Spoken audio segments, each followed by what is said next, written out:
most famous physical therapist on the internet.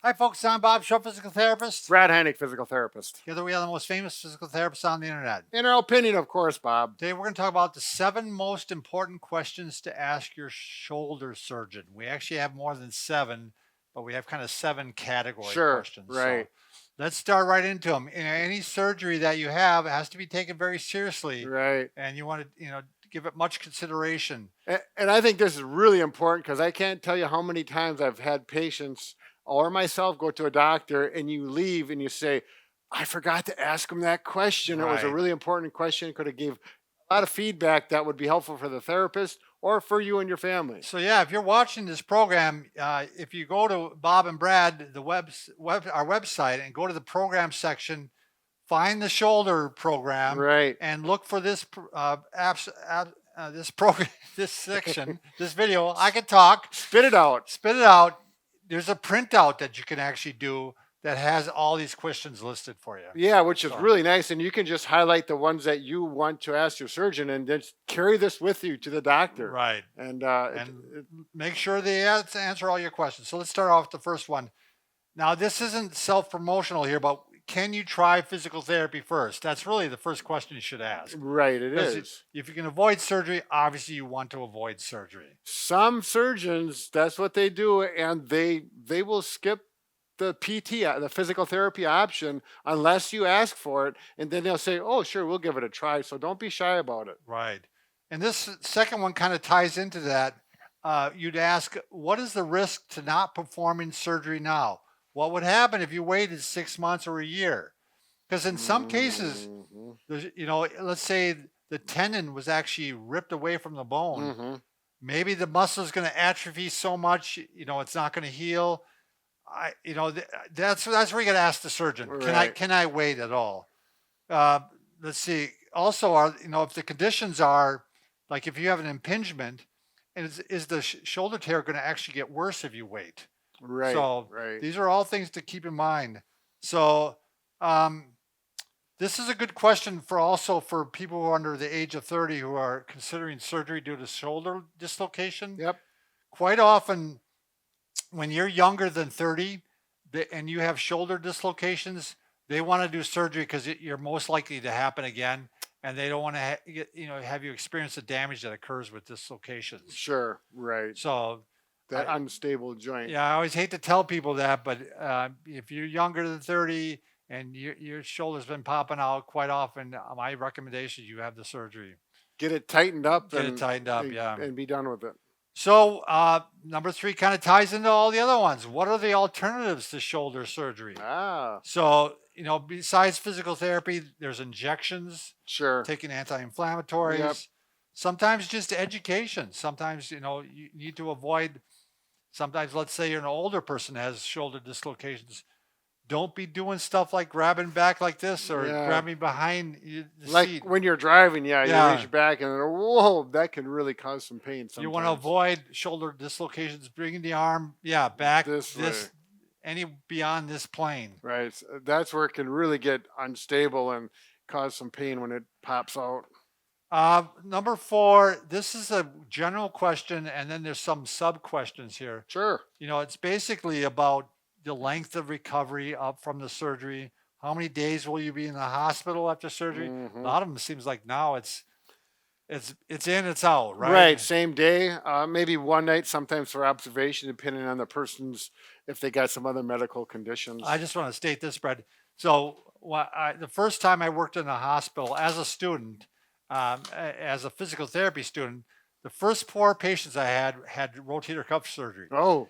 And they were all men, and they were all, I hate to say it, but they were all the biggest babies I've ever seen. They were having so much pain. Yeah. And maybe I'm going to be judgmental after I find out how bad it is after. But I had some women after that, and they were like, they didn't have surgery. So they typically are tougher. They are tougher. Yeah. So, all right, some sub questions here. Will you need full-time or part-time care? You might. I mean, you can't, if you're down to one arm, right? You have to plan ahead and know this. Sometimes after surgery, your arm is going to Yeah. be completely immobilized for so many days where you can't move it. Other times, it's going to be in a sling where there is some mobilization Yeah, and that's allowed. the next question, Brad. How long will you be in a sling? Right. You may be in a sling for 4 to 6 weeks. Your restrictions may continue for up to 6 months. Again, your family has to plan from a functional and from a mental standpoint. Right. Or, So can you work if you got a job, you have to have that arm. Disability, if you're going to have some kind of insurance so you have coverage financially during that time if it's available. absolutely.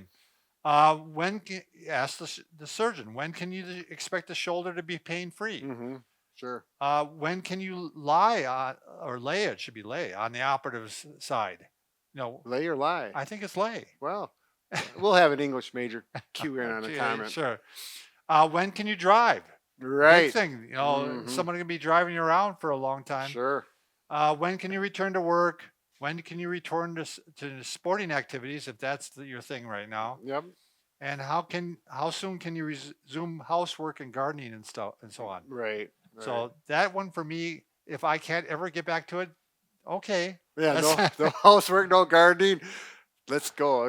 that's fine. Maybe you can emphasize that to the doctor. That's right. Give me a note. Number 5. Okay, we're back to the main questions now.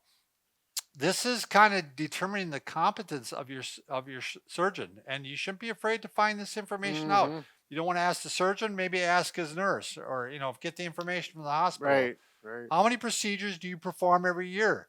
How many surgeries of this type have you done? Right. Not surprisingly, they found out that the more times a person does a surgery, the better they are at it. Not shocking there, is it, Brad? Right. Right. It's just a pretty basic thing, and practice makes perfect. Sort Yeah, of thing. if they're a general surgeon and they rarely do this surgery, I'm sorry, I'd go find someone that's done Right. 100 of these last year. I mean, There's one thing I have a friend who was going to have ankle surgery, and he said, "Oh, I want to go to Rochester, go to Mayo, and have the guy who does all the the top Right. end people."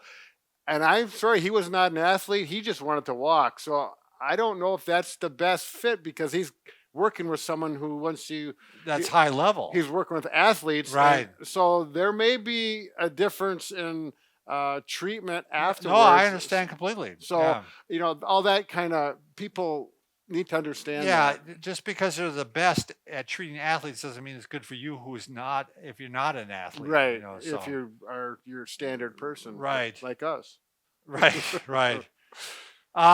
Number 6, what are the risks of complications and what is your complication rate? Again, you don't necessarily have to ask the surgeon, but you want to find this out. I remember this was a different doctor. He was a radiologist, but they do the test where they stick the catheter up through your femoral artery. Right, up into the And heart. there's generally a high percentage of problems with that. And at the time, I'm just throwing a number out there. I don't remember. It was like 5% of people have problems. Sure. And he was one that would be like less than 1%. Oh. And he's like, I am meticulous at everything I do. Mhm. And so that's the kind of person you want. Right. It's funny, when I had a test done, and I just could tell by meeting the guy, he was one of those guys that really particular. I'm like, Yeah. good, he's my guy. Sure. So, Yep. all right, number 7, the final question.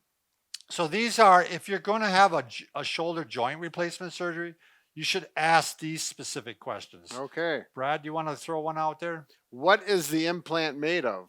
Yeah, you want to know if you're going to set off metal detectors in the airport. Right. Yeah. And it's amazing because there's a plastic component, there's the metal, there's ceramic.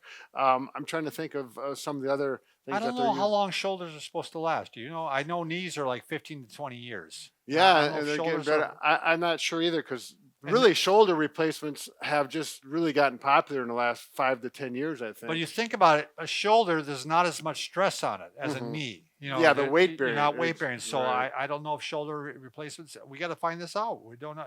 And that's one of the questions. How long will your shoulder replacement last? Right. Number 3, or C, Brad, what's that one? Oh, letter C. Yeah. What can you do to make the new joint last as long as possible? Right. What do you want to do? What do you want to avoid? The do's Right, and don'ts. Right. Because there's different types of replacements. There's the reverse emplacement.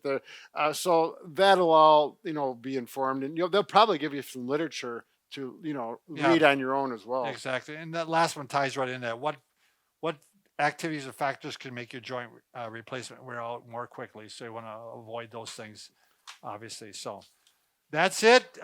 If you just happen to stumble upon this video is a part of a series of videos on shoulder pain and rehab.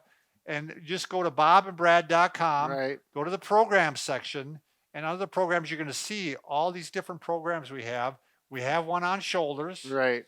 Go into shoulders, you'll see all the list of names, and you can pick out the ones you want to watch. Right. So if you just want to know shoulder exercises for rotator cuff, click on that, and there will be a short video on that. If you want to know how to reduce shoulder pain, there's one on that.